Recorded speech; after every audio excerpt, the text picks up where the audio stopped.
Yep, salut tout le monde. Bon, nickel, putain, ça s'abonne bien là, je suis content.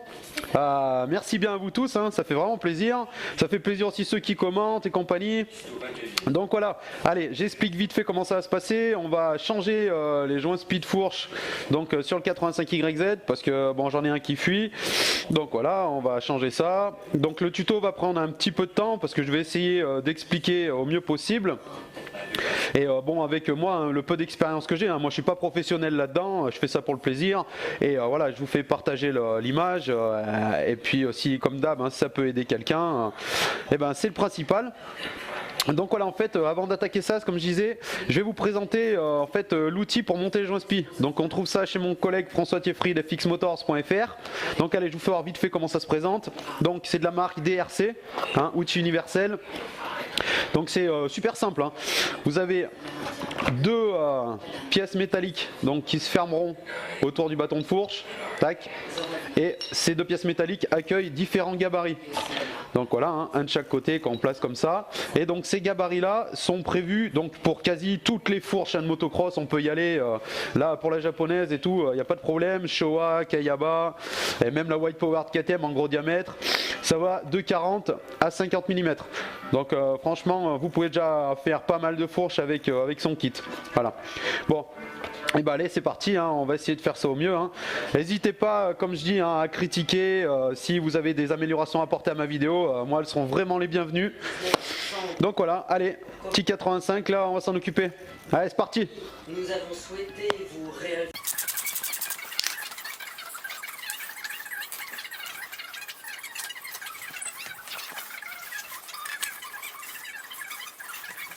Yep, voilà, alors roue déposée. Donc maintenant, pour qu'on ait accès au tube tout seul, donc il va falloir qu'on défasse le cache quoi, du protège-fourche, qu'on desserre l'étrier, qu'on desserre les vis de thé et aussi qu'on ait le bouchon là-haut. Et le bouchon là-haut, c'est ce qu'on fera avant de desserrer les vis de thé de fourche. Allez, go! Voilà, étrier démonté, on remet les deux vis dessus donc pour pas les perdre, voilà. Allez, maintenant on démonte le cache-fourche. Voilà, cache-fourche déposé, il suffit juste de le faire glisser. Et là, il faudra enlever, il y a encore une autre vis pour le maintien de la durite. Allez.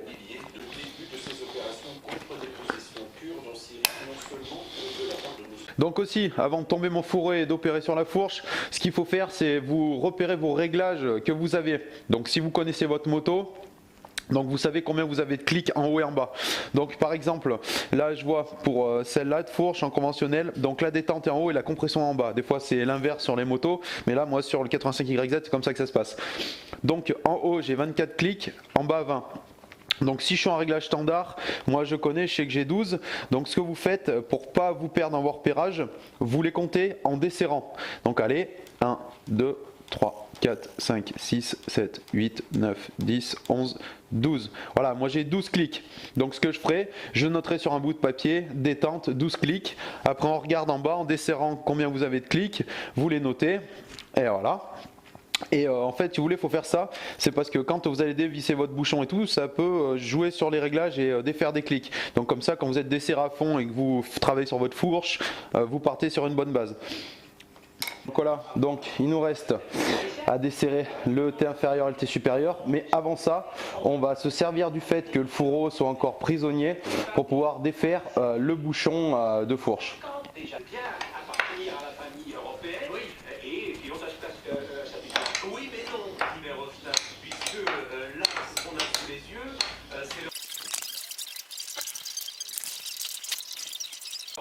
Voilà, tac, il m'en reste une à défaire. Avant de la défaire, vu qu'on a desserré, là il y en a 3, j'en ai desserré 2, on tient le bâton, si des fois pas qu'il tombe par terre, hein, parce que des fois c'est libre, des fois c'est pas libre. Et bon, voilà, vaut mieux jouer la sécurité. Allez, on descend. Voilà, tac. Bon, maintenant qu'on a notre bâton de fourche, eh ben, je vais finir de défaire le bouchon, on va vidanger.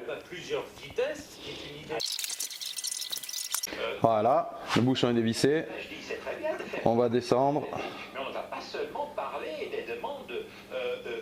Le fourreau. Bon, maintenant, on va vidanger la contenance d'huile.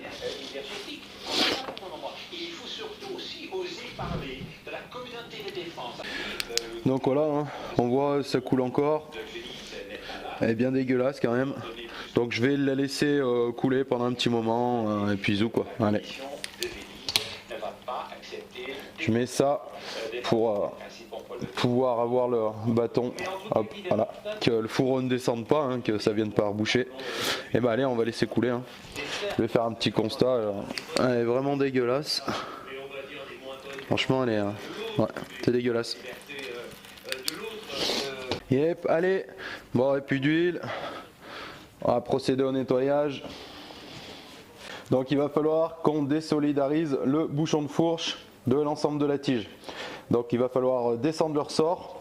Vu que c'est un 85, ça va, le ressort est pas trop dur. Normalement il faut descendre le ressort et avoir un petit outil fourche. Voilà, dans ce style là, mais moi la fourche elle n'est pas prévue pour ce modèle là quoi. Mais vu que le ressort n'a pas une tension vraiment grosse, je vais pouvoir le faire à la main pour désolidariser le bouchon de fourche de la tige. Allez, c'est parti. Donc tac, je descends, on cale avec du 17, 19. Allez, on fait le test. Normalement, je devrais y arriver bien. Voilà. J'ai failli m'assommer, mon pote. J'ai failli me mettre un vieux coup de clé par la GoPro et limite par le front. Mais bon, ça l'a fait. Donc, tac, on défait. Voilà. Le bouchon de fourche. Il y a une rondelle, hein, faut faire attention. Hop. Voilà, la tige elle va descendre, ne vous inquiétez pas. Et on peut enlever le ressort. Voilà. Bon là ça me plaît pas trop en fait, je vous cache pas, c'est le bordel, hein. J'ai encore beaucoup de matos, je bricole vraiment souvent. Donc là en fait je vais faire autrement, là, ça me va pas. Donc voilà, je vais mettre les éléments en fait les uns derrière les autres pour bien qu'on voie comment que ça se passe quoi, pour la fourche, la rondelle, le bouchon, tac, et je mettrai le reste en fait comme dans un éclaté de fourche. Allez. Donc aussi ce qu'il faut enlever c'est la tige, parce que quand vous allez la retourner dans l'autre sens, bah voilà, elle va sortir et vous allez être... Alors, par contre c'est super fragile, hein, ça se tord facilement et tout, donc faites bien attention. Attaque. On la met à côté. Hop.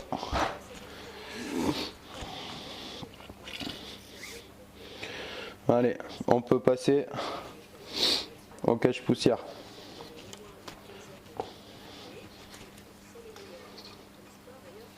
Donc le joint spi, hein, il est à l'intérieur, donc pour y accéder, il va falloir enlever le cache-poussière, il va y avoir un gros clips, et après on va pouvoir accéder à la chose en déboîtant la fourche et compagnie.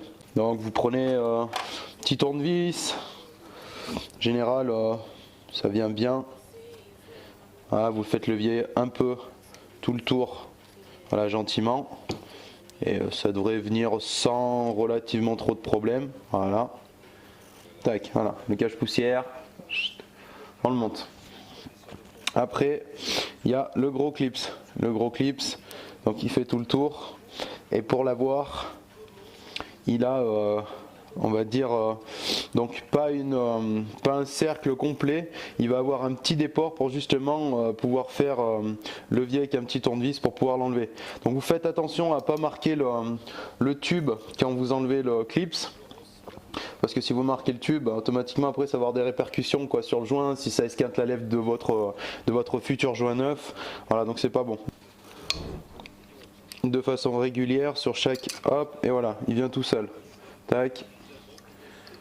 Hop. Voilà, une fois que vous en êtes là, donc le spi, il est ici. Il n'y a pas de rondelle, il y a le spi directement. Yep, donc voilà, une fois que vous avez enlevé, donc on a dit le cache-poussière, le gros clips d'arrêt, et ben il va falloir désolidariser la fourche donc entre ces deux parties. Donc pour ça, on descend et on tire un coup sec. Encore, voilà, tac, c'est venu. Donc quand j'ai tiré, hein, faut pas avoir peur, vous allez rien casser, c'est juste en fait le joint donc qui est pris à l'intérieur hein, du fourreau, donc qui est automatiquement rentré un petit peu en force, comme tous les joints spi, et bah du coup faut pas avoir peur quoi de l'enlever. Donc tac, le fourreau, voilà. Alors, Là maintenant, il va falloir y nettoyer. D'ailleurs, je vais pas faire avec le chiffon, ça va pas, je vais y mettre un coup de pinceau. Donc aussi, donc avant toute chose aussi, ce qu'il faut contrôler, donc au démontage, hein, voilà. Hein. Donc c'est les bagues anti-friction, donc L et L. Vous les regardez, donc elles doivent encore avoir le traitement noir. Il ne faut pas que le traitement soit bouffé en haut et en bas. Si c'est bouffé, faut changer. Ça coûte un petit peu, mais voilà, c'est obligatoire. C'est pas la peine d'y remonter. Si c'est pour y redémonter dans pas longtemps, voilà. Là, sur celle-là, ça pourra encore faire un petit peu, étant donné que c'est pas moi pour une personne où la fourche travaille gros. Voilà, ça pourra faire encore un petit peu, mais la prochaine fois, je les changerai. Donc aussi, ce que je comprends, voilà, pourquoi aussi moi, mes joints spi fuyaient, je viens de faire la découverte, hein. C'est plein de terre, de boue là, donc je comprends pourquoi en fait mon joint spi fuit. Voilà.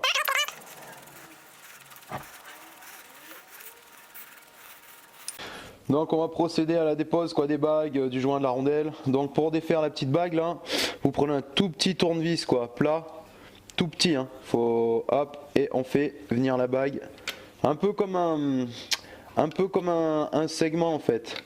Faut pas y craindre. Voilà, tac. On a fait venir. Hop. Voilà. Hop, l'autre bague, hop, la rondelle, on remet bien dans l'autre sens, hein. Comme ça, le spi, voilà, qui est meur.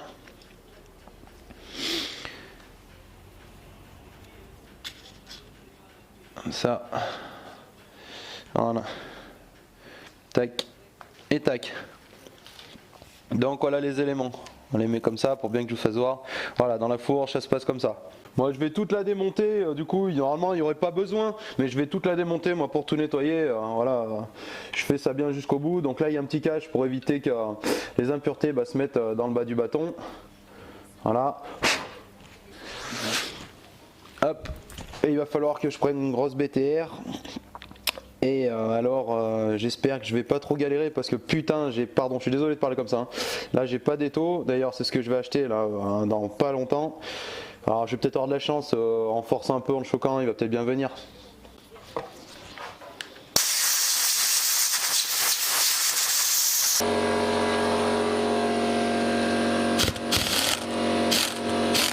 Ah, tac.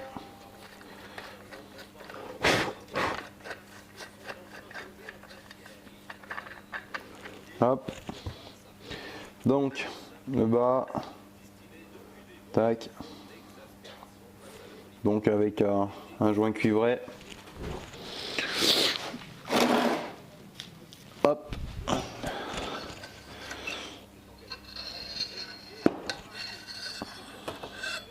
voilà, là la fourche est démontée complètement, hop, fais de la musique là pour finir là.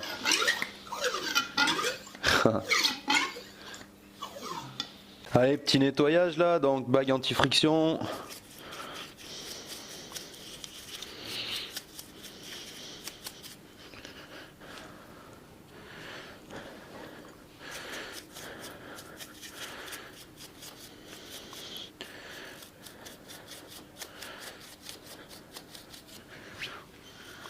La rondelle.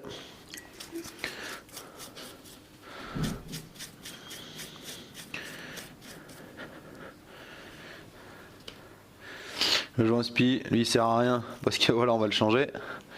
Ouais, j'ai failli foutre le pinceau dans l'huile quoi. Ah mon copain, hein. Tac. Là ben tant que j'y suis là, merci à ceux qui s'abonnent, ceux qui commentent, hein. Voilà, ça fait plaisir. Oh, on est pas mal. Là pour les lunettes Scott là que je vais offrir, je pense que au niveau du tirage au sort là, je m'en occuperai je pense début mars, voilà, histoire d'avoir bien tout le monde et puis voilà, qu'il y a un maximum de participants et après Après on sera top.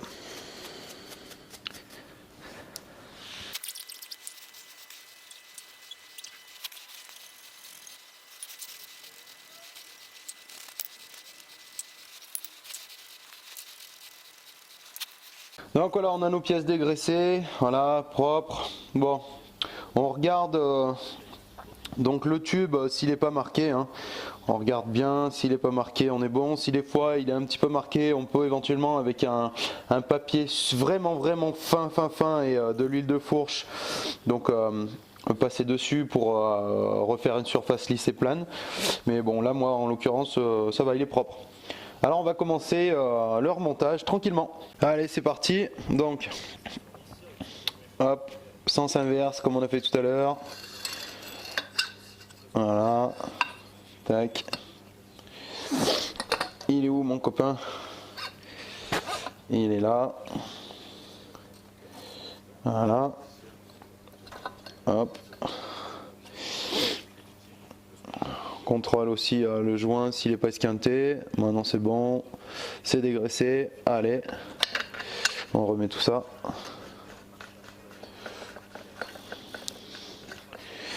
Donc avant de serrer la clé à choc, je vais approcher à la main. Hop. Tac.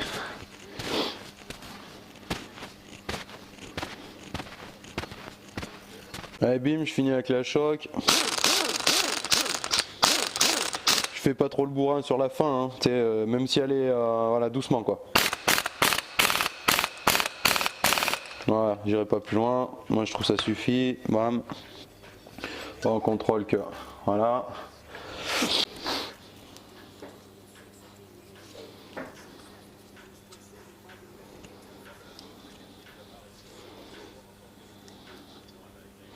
Voilà, bim. Là c'est pas mal. Ça accrochera pas. Par définition est dans le temps court, Voilà. dans la rapidité, dans la Je graisse. Histoire de faire une partie bien lisse, que ce soit fluide. Marier fiabilité et vitesse. Hop, donc on prend le cache-poussière. Pareil. Est essentiel. On graisse aussi. C'est la culture. C'est la culture, c'est la littérature, c'est la poésie, c'est bien évidemment le théâtre et la musique. Une petite prescription quotidienne donc pour tous ceux qui travaillent avec vous. Voilà, il est graissé. Bon, on se trompe pas de sens. Hein. De la musique. On met le ressort donc vers le bas, côté étrier. Et de toute façon, on peut pas se tromper parce qu'il y a le logement pour le fourreau. Donc il présente un épaulement. Voilà, ici là. Donc dans ce sens. Allez. Rimbaud, Camille Poux, Jalaguier, Claire Destacan, Elsa Rampazzo. À la technique aujourd'hui, c'était Anthony Thomasson. Demain, nous recevons Stéphane Fraisse, le comédien. Voilà. Et vous pouvez podcaster cette émission sur le site France. Le Clips. Si vous n'avez pas pu entendre la totalité de cette émission. Bonjour Charline, comment ça va? Le joint spi. Donc le joint spi, il a un sens. Le joint spi, il faut le mettre de façon à ce que la partie visible, là où vous avez le ressort de maintien de la lèvre intérieure, soit en face de vous. Donc là, pour en l'occurrence, ce sera vers le haut. On vous suit tout de suite. On est bien d'accord. Voilà, il est visible vers le haut. Donc on le descendra. Ce soir, avec le joint en pointant en haut, comme je viens de vous le dire. Allez. C'est la libre antenne sur France Inter. Hop, on tourne un peu si des fois il est un peu pénible ou quoi que ce soit, mais normalement ça doit aller tout seul. Voilà. Ouais, la rondelle. Donc la rondelle, elle a un sens, elle a un petit bossage et l'autre a un plat. Donc le bossage, vous le mettez côté joint spi. Comme ça, quand on va le rentrer, ça l'appuiera comme il faut. Et on respecte l'heure de montage. Voilà. À partir de ce moment-là, c'est bon, on peut virer le scotch pour la protection. Voilà. La bague de friction. Hop, elle se met tout seule, elle ne s'enclenche pas. Voilà. Bonsoir, pour mettre un terme à la crise agricole. Et la dernière bague de friction. Après avoir rencontré les patrons de la FNSE et les jeunes agriculteurs, le chef du gouvernement a donc annoncé aujourd'hui. On l'écarte un peu pour la rentrée, il n'y a pas besoin de forcer beaucoup. On descend et on entend le clac quand elle est emboîtée. Voilà, elle est emboîtée. Allez, étape suivante. Continue, on prend le fourreau, on va remmancher les deux. Hop. Un certain nombre de conseils, d'éléments techniques qui pourraient leur permettre améliorer leur revenu, améliorer leur Voilà. travail. On retourne sans rien mettre. Voilà, tac. Donc moi ce que je vais faire là, je vais attacher mon bâton à eau pour être tranquille pour pouvoir travailler. Donc voilà, j'ai fait mon bon vieux système maison là. Tac, comme ça me permet d'avoir le bâton en l'air et de pouvoir travailler peinard et ça bouge pas rien.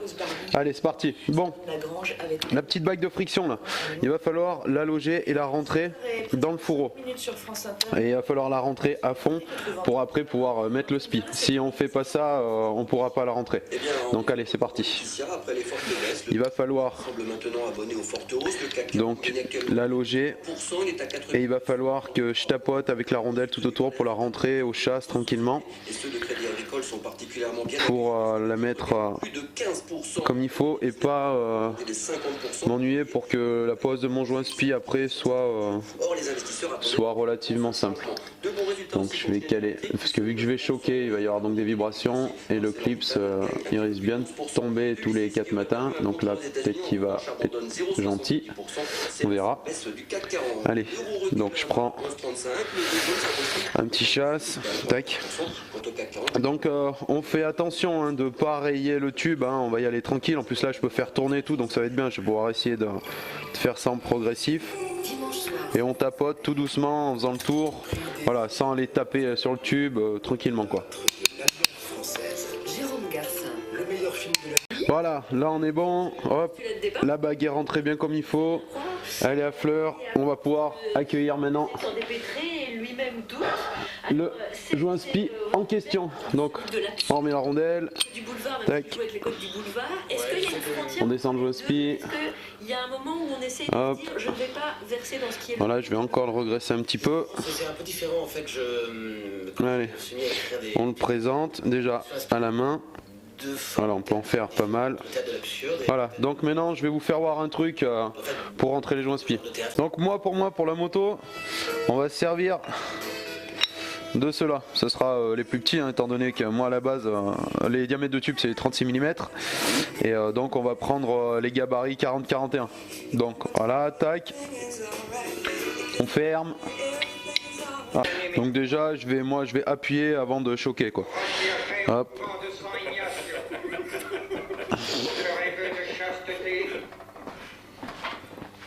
Voilà, on regarde jusqu'où il est allé.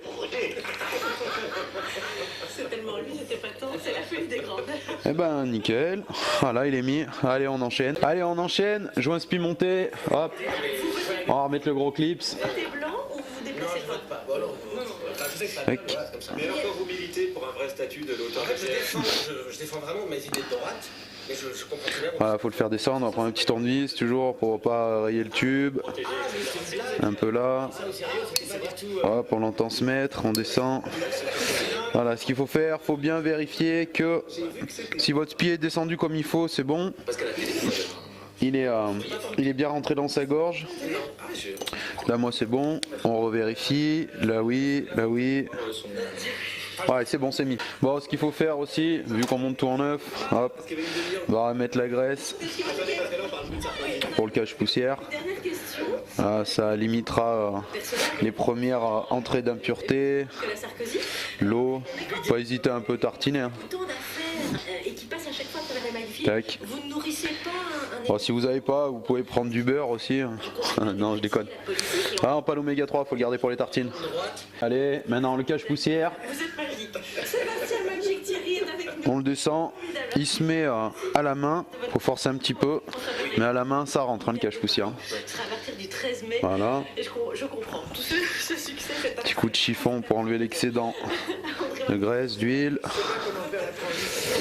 Ça va être difficile, on va se retrouver dans les steppes. On vérifie, fait le tour. Voilà, il porte bien partout. Allez, maintenant on va s'attaquer au remplissage. Allez, c'est parti pour la phase de remplissage. Bon, la phase de remplissage, donc alors, si on n'a pas de préparation spécifique, qu'on reste dans du standard en origine, donc ce qu'il faut c'est de l'huile Kayaba et c'est de la 0,1. Ça correspond à de la 2,5 comme indice pour le reste quoi. Pas de 5, pas de 10, ça va vraiment être trop raide pour un petit poids, enfin ça va être un bout de bois, ça ira pas. Donc on prend de la caille à base 0,1, donc en 2,5. Allez, donc là, le remplissage en fait, il va se faire au réglé. On a, pour la revue technique, j'ai pas de contenance précise, mais j'ai une fourchette d'écart. Une fois que j'aurai rempli comme il faut la fourche et qu'on aura purgé le piston, on prendra une mesure qui sera comprise de 90 mm. Donc la plage elle est entre 80 et 120 et nous on va prendre entre 90 et 91. Allez, c'est parti. Donc on remplit sans mettre, faut remplir en évitant d'en mettre dans le trou central de la tige là en alu là qu'il faudra remettre tout à l'heure. Donc là on remplit ras la gueule. Vous pouvez y aller hein, parce que ça va le niveau va baisser quand on va purger quoi le piston. Voilà, je remplis bien ras la gueule, je vous fais voir. Voilà, là on voit bien que sur la gueule, voilà, déjà ça descend déjà tout seul. Donc allez, je vais commencer à pomper. Hop, je vais couper ça pour qu'on entende. Allez. Donc ce qu'il faut faire, c'est pomper et pas aller en butée de mouvement de chaque côté quoi. Voilà, donc allez, c'est parti, on pompe. On entend bien.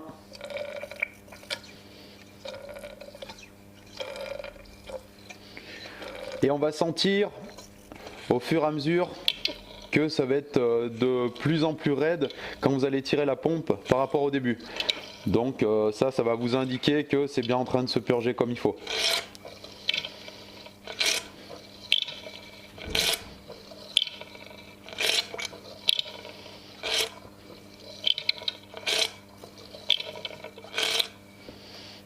Voilà, j'en remets encore. Pas à la gueule ce coup-ci quoi, j'en remets encore un tout petit peu quoi. Et je vais pas remettre le niveau à fond quoi. Là, allez.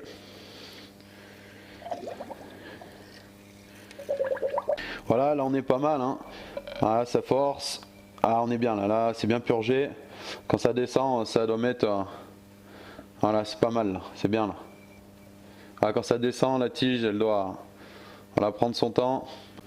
Donc pour le réglage, comment ça se passe? Super simple. Donc sur la revue technique, on nous donne une fourchette comprise entre 80 et 120 plage de réglage et un standard de 90 mm. Donc ce qu'il faudra faire, c'est avoir un petit réglé et prendre 90 à fleur du fourreau. Donc ça veut dire qu'on aura 90 de plongée et à 90 de plongée, il faudra qu'on commence à juste à peine toucher l'huile avec le réglé. Donc allez, on fait un essai voir à combien on est. 40, 50, 60, 110, 80, 90, hop, je ressors. Ouais, là je suis bien. Ouais, nickel. Bon, bah allez, là je suis à 90. Donc maintenant ce qu'on va faire, on va finir de remonter la fourche. Donc voilà, allez, on enchaîne. On met la tige. Hop. Allez ma belle. Tac. Hop, et allez. Donc pour mettre le ressort, il va falloir faire une petite technique. Si vous mettez que le ressort comme ça ira pas là avec le piston parce que du coup vous pourrez pas après l'attraper pour visser. Donc ce que vous faites, vous levez le piston à fond, on met le ressort vernir jusqu'au bout des doigts. Vous prenez une clé plate, d'accord, pour pouvoir la caler là dessous. Tac, et vous faites tourner le ressort. Voilà, faut le visser pour qu'il descende. Hop, je vais le fermer entre mes deux jambes pour que ça aille plus vite. Voilà, on visse. Il descend tout seul, hein, tranquille.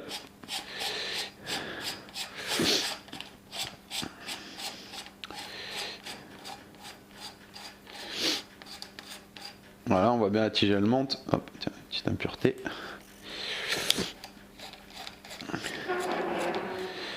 Voilà, donc à partir de ce moment-là, ce que vous pouvez faire, donc la rondelle, hein, donc le plat, il va sur l'extérieur, il portera contre le bouchon, et le bossage, il va contre le ressort. Voilà, on remet le bouchon, vous le vissez à la main, hop. Voilà, c'est vissé à partir de ce moment-là, vous pouvez enlever la clé. Hop, il n'y a pas de problème. Voilà. Bon, bah allez, hein. On y est quasiment, mon petit lapin. Hop. On va refermer le bouchon. Voilà. Il n'y a pas besoin pour le serrage du bouchon, il n'y a pas besoin de faire le bourrin. Vous serrez à la main. Voilà, tac. Hop. On le met bien à fleur, la rondelle. Là, on contrôle que le joint est bon. Allez, on remonte le fourreau. Vous me direz, je pourrais le descendre. Je vais le descendre. Tac.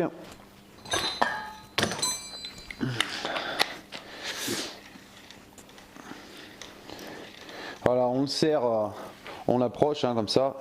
Moi ça coince. On le serrera, finira de serrer une fois qu'ils seront fermés dans les pompes T. Donc voilà, on se souvient. Donc pour les réglages, on avait contrôlé combien il y avait. Donc 24 et 20. Donc pour la détente, vu qu'à 24, on va se mettre à 12. Donc je vais partir sur des réglages moitié-moitié et faudra faire après des essais en conditions réelles.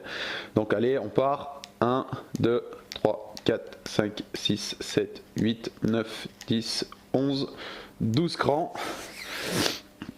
Et pour ce qui est de la compression, on a dit 10. Donc je pars sur 10. 1, 2, 3, 4, 5, 6, 7, 8, 9 et 10. Voilà, on fait un essai. Ouais, bah c'est bon. Elle travaille bien, elle va bien. Allez, on enchaîne.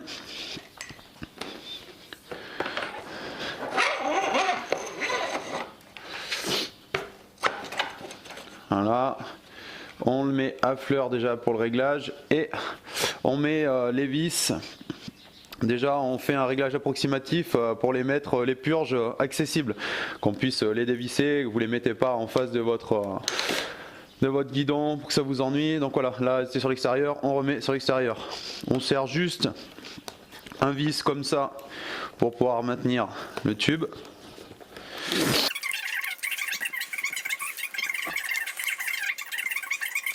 Allez, on remonte la roue, c'est parti. Hop. Bon, moi l'axe est graissé, donc j'ai pas besoin d'en rajouter. Allez. L'identité visuelle, Tony Estanguet, co-président du Paris 2024, a offert présente le disque. Voilà. L'entretoise. L'entretoise. La paire. Papa et maman. Hop. 2024, la force d'un rêve. Détailler les sites à 70% existants, 25% provisoires, 5% à construire avec le village près de la cité du cinéma, voilà. Nouvelle Arena à Bercy et surtout l'utilisation des monuments de la capitale et de la région Île-de-France pour ajouter aux rêves les disciplines équestres. Dans le parc du château de Versailles ou encore le cyclisme sur route sur les Champs-Élysées, des jeux responsables, durables qui devront aussi laisser un héritage. Donc avant de serrer complètement la roue, ce que je vais faire, je vais descendre la moto. Voilà, et je vais la comprimer un peu. Voilà. Je fais ça pour l'alignement, moi. Il y en a qui me diront ouais, ça sert à rien. Si tu veux, moi je le fais. Tu fais comme tu veux, toi. Voilà, on fait un test. Ça tourne. On fait mordre les plaquettes sur le disque. Voilà, c'est bon. Tac. Donc voilà, maintenant on va serrer l'été de fourche. Donc l'été de fourche, là on serre pas à la main quoi. On prend la revue technique ou on téléphone au concessionnaire machin pour avoir les coupes de serrage. Parce que ça c'est super important. Si vous serrez trop fort, ça va avoir des répercussions sur le bon fonctionnement de la fourche. Et donc voilà, ça sera pas bon. Donc alors pour le 85YZ, le T supérieur c'est 22 Nm et celui d'en bas c'est 20 Newton. Allez, c'est parti. Soins médicaux, ce sera le seul moment dans leur parcours migratoire où ils vont pouvoir se poser, se reposer et voir un médecin. Le navire va sillonner le canal de Sicile entre l'Italie et la Libye, prêt à porter secours. Tac, allez 20 pour en bas. On essaie de près à tout. Les rescapés resteront 48 heures maximum à bord avant d'être débarqués, là où leur donneront les autorités. Voilà. Donc maintenant qu'on a fini de serrer nos têtes de fourche, eh ben on va finir de serrer le bouchon de fourche. Et après on est bon. Voilà, allez. On serre pas trop fort, on serre un petit peu. Voilà, tac. Moi c'était bon. Voilà.